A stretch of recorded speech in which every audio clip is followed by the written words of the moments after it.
மொழிக்குள் உங்களை வரவேற்கின்றேன். தேசிய உற்சவமாய ஓண தினத்துல ஜனங்களுடைய சந்தோஷமும் ஆகோஷமும் காண பிறந்த மகாபலி சக்கரவர்த்தி ஒவ்வொரு வருஷமும் தான் நாட்டுக்கு வரதா ஐதீகம் இருக்கு. எதுக்கு இந்த ஐதீகத்தை வச்சாங்க? தன் நாட்டு மக்களோட நலத்துல ரொம்ப அக்கறை கொண்ட ஒரு அரசர் பல பல தலைமுறையாக தான் நாட்டோட கலாச்சாரமும் பண்பாடும் பாதுகாக்கப்படுதான்னு பார்க்கறதுக்கா இருக்குமோ?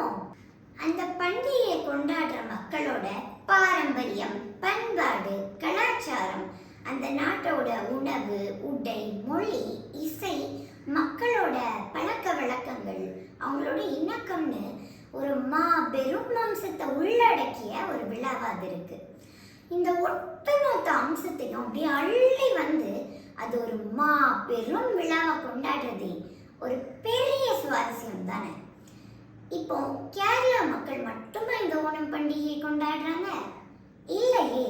எனக்கு மலையாள இசை பிடிக்கும், சில பேருக்கு அந்த உணவு பிடிக்கலாம், இல்லை அந்த உடை பிடிக்கலாம், அந்த நடனம் பிடிக்கலாம். அப்படி பிடிக்கிறவங்க எல்லாருமே அந்த விழாவை கொண்டாடத்தான் செய்கிறாங்க. ஜனங்க எல்லாருக்கும் ஓண தின நல்வாழ்த்துக்கள். அனைவருக்கும் நன்றி, நமஸ்காரம்.